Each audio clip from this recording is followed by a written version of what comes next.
বিগত দিনে এই আমলে কোনো রাস্তাই হয় নাই। খোন্তাকাটা মাদ্রাসা থেকে মল্লিক বাড়ি পর্যন্ত রাস্তাটি দীর্ঘদিন ধরে সংস্কারের অভাবে বর্তমানে জনসাধারণের চলাচলের অনুপযোগী হয়ে পড়েছে। স্থানীয়দের অভিযোগ, প্রতিদিন এই রাস্তা দিয়ে প্রায় ৩ থেকে ৪ হাজার মানুষ চলাচল করেন, কিন্তু রাস্তার বেহাল অবস্থার কারণে প্রতিনিয়ত চরম দুর্ভোগ পোহাতে হচ্ছে তাদের। বিশেষ করে জরুরি প্রয়োজনে অসুস্থ রোগীকে হাসপাতালে নেওয়ার ক্ষেত্রে পরিস্থিতি আরও ভয়াবহ হয়ে ওঠে। রাস্তার খানাখন্দ ও ভাঙাচোরা অবস্থার কারণে রোগী বহনকারী যানবাহন চলাচলেও দেখা দেয় নানা সমস্যা। স্থানীয় বাসিন্দারা জানান, এই রাস্তাটি তাদের যাতায়াতের অন্যতম প্রধান পথ। দীর্ঘদিন ধরে রাস্তার সংস্কারের দাবি জানিয়ে আসলেও এখনও কোনো কার্যকর ব্যবস্থা নেওয়া হয়নি বলে অভিযোগ করেন তারা।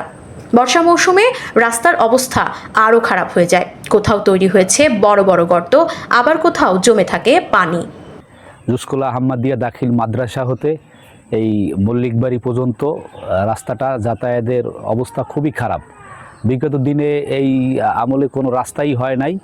আসলে আমাদের দুর্ভোগ হচ্ছে, খুব খারাপ অবস্থা। শিশু বাচ্চা মাদ্রাসায় যায়, স্কুলে যায়, যেতে পারে না। তারপরে রোগী নিয়ে গেলে খুব অবস্থা হয়, যাতায়াতের সমস্যা হয়। আমরা গাড়ি ঘোড়ায় যেতে পারি না। রোগী হয়তো ডেলিভারি বাচ্চা হওয়ার সময় যদি তাও নেয়ার আগে মারা যায়। যদি কোনো রোগী অসুস্থ হয়ে পড়ে, এদেরকে নিয়ে আমরা হাসপাতালে যেতে পারি না। এদের এই আমাকে ঘরে থাকি এগো মৃত্যুবরণ করতে হয়। খুব আমরা কষ্টে এখানে বসবাস করি। বলে এই একটা মাদ্রাসা আছে, 2-3 হাজার লোক ডেইলি চলাফেরা করে, একটা রুগী লইয়ে যাইতে পারে না। একটা ভ্যান ঢোকার কোনো লাইন গেট নাই। যাতে এই রাস্তাটা দ্রুত হয় সেই ব্যবস্থা আশা করি আমরা। বলতে চাই যে আমাদের খোন্তাকাটা মাদ্রাসার পশ্চিম পাশে যে ইটের রাস্তাটি রয়েছে, ওই রাস্তাটি একবারে চলাচলের অনুপযোগী হয়ে পড়েছে। রাস্তার কোনো স্থানে কোনো স্থানে ইট আছে, কোনো স্থানে ইট নাই, যার কারণে অনেক অসুস্থ রোগী পর্যন্ত বাড়িতে অনেক কষ্টের মধ্যে জীবনযাপন করতে হয়। এতে পথচারী শিক্ষার্থী, বৃদ্ধ ও রোগীদের দুর্ভোগ বেড়েছে কয়েক গুণ।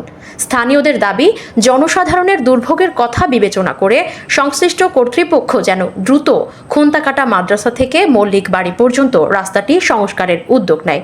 একটি ভালো রাস্তা শুধু মানুষের চলাচল সহজ করে না, বরং জরুরি মুহূর্তে জীবন রক্ষার ক্ষেত্রেও গুরুত্বপূর্ণ ভূমিকা রাখে। তাই দ্রুত এই রাস্তাটির সংস্কার চান এলাকাবাসী।